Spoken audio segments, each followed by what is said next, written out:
up everyone, I'm your female otaku, and I'm here to show you my first impressions of the winter 2019 season. I'll be honest here, I'm not watching too many series this season, but I can honestly tell you that what I'm watching are some pretty entertaining series. With all that said, let's get started.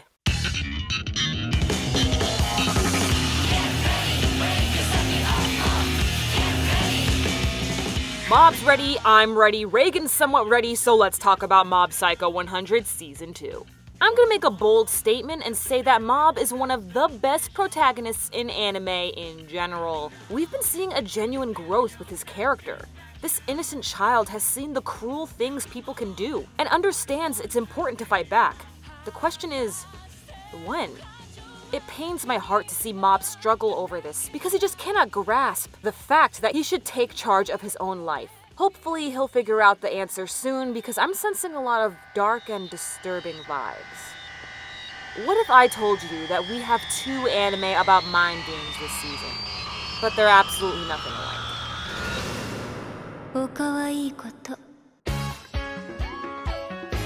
Whoever confesses their love loses is the name of the game. But what happens when the players are the biggest tsunderes in history? It turns love into war, as the title implies. Our leads Kaguya and Shirogane are the smartest kids in school, and are 99.9% sure that the other likes them back. The mind games ensue as they try their hardest to make the other confess their love. It's hilarious yet intriguing to see them mess with each other. I also want to note that the art is some of the best this season, and I'm not talking about character designs. The art style changes constantly to show the confusion, frustration, and the overall mindset of Kaguya and Shirogane.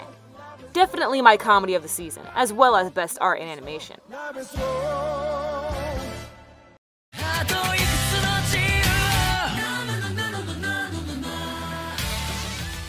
By now, you've most likely heard of the Promised Neverland. When the manga came out, the first arc was compared to the greatest mind game anime of all time, Death Note. So naturally, they were excited to see the series become an anime for the world to see.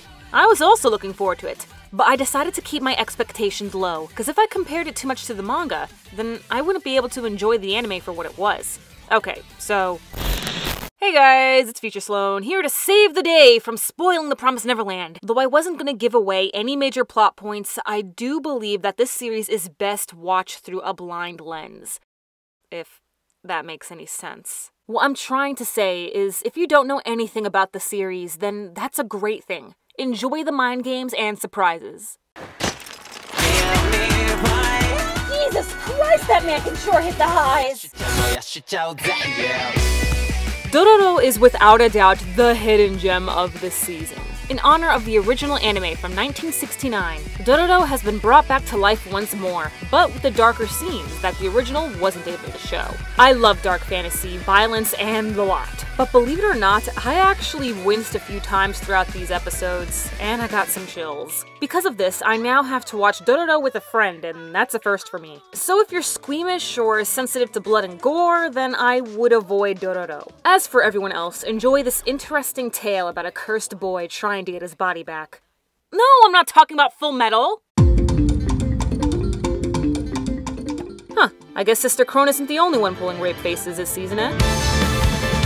As much as I am loving this ridiculous season of Kakegurui, I think I'm gonna put it on hold until it hits Netflix. Kakegurui is one of those series that I think is best enjoyed through an afternoon binge. I mean, think about it. You've got your couch, a blanket, a cozy fire, maybe your trusty pet on your lap, and a computer in front of you showing scenes like this. I mean, come on, doesn't that sound relaxing?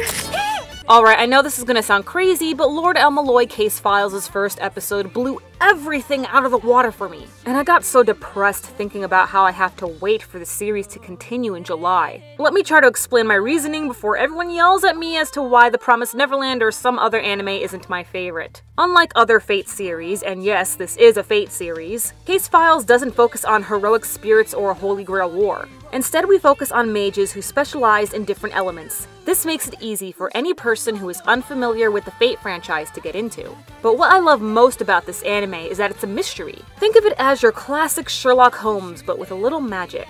A new case to solve each episode following characters you'll love feels somewhat adventurous to me. The first episode properly introduces you to its characters, setting, and plot, making it the perfect start for a wonderful series. If you're able to spare 20 minutes, I highly recommend checking out Case Files.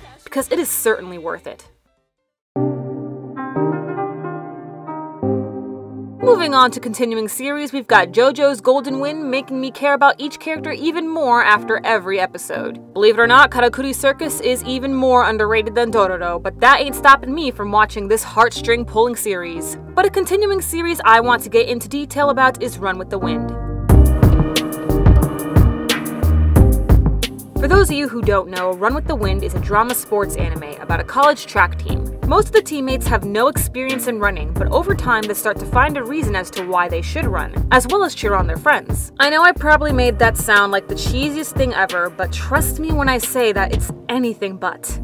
This is a character-driven story, and each of the members are well-rounded. They have a past that affects them today and a future they want to change. These boys band together to do the impossible, and when they achieve it, you just can't help but celebrate along with them. Let me know what anime you're watching this season. I know a lot of people are talking about Shield Hero, but I'm just gonna wait for that to finish airing so I can binge it. Thank you very much to Isla McTeer for editing this video. Do make sure you check out her channel for 5-minute reviews and even more discussion topics. I also want to give a very special shout out to Chang Musty and Giovanni Herrera for donating to my Patreon. If you want a very special shout out in the next video, stream, or what have you, then please click on the Patreon link in the description to donate. I'm your female otaku. Sayonara.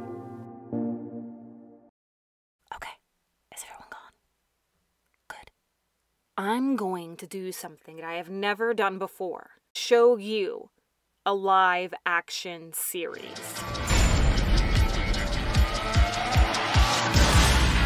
Reason why I'm doing this now is because the specific show I'm about to show you is very reminiscent to an anime. Introducing Deadly Class, a series about an academy of teenage assassins. Deadly Class is based off of a 2014 graphic novel of the same name, and I gotta say, I'm in love with it. Not only is the premise the most anime thing ever, but even the character designs are inspired by anime. You also have gang wars, yakuza, and violence. If you don't get around to watching the first episode and find yourself disappointed, don't drop it yet. Episode 2 is when shit really goes down, and I cannot wait for more. You can stream it legally on the Sci-Fi Channel or catch it live every Wednesday night. Please let me know your thoughts, because I'm dying to talk about this show with other people. Okay, that's all for now. For real this time.